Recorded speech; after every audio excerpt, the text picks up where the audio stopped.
The second I started reading the book, it grabbed my attention and I couldn't put it down. So it is an amazing book, not just about sales, but about being successful in life. It's something that everybody should read. If you've got a sales force, you need to get it to your sales force as quickly as possible.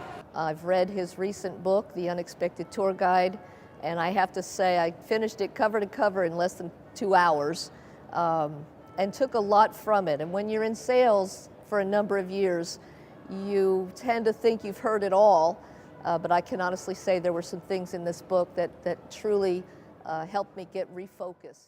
I know that you're going to get something great out of this book if you'll just take the time and read it, let it soak in, and you'll have some great times.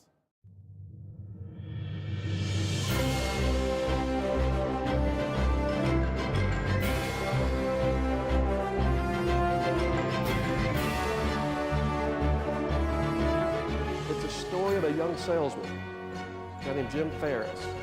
And Jim is a great guy. People love him. He's fun. And he's trying to make it in sales, but he's just not quite getting it yet. And in the process of his life, down on Greens Road, he meets a homeless man. And I'm not going to tell you too much about how the story progresses because I want you to enjoy it as you learn it in the book, but the relationship that develops between Ray, the homeless man, and Jim, the young salesman, totally changes his life. It totally changes the direction of his career, and it makes a huge difference in his family and in what happens in his life. And there's a quote that Ray gave to Jim. If your why is big enough, it will motivate you enough that you'll figure out the how in any career.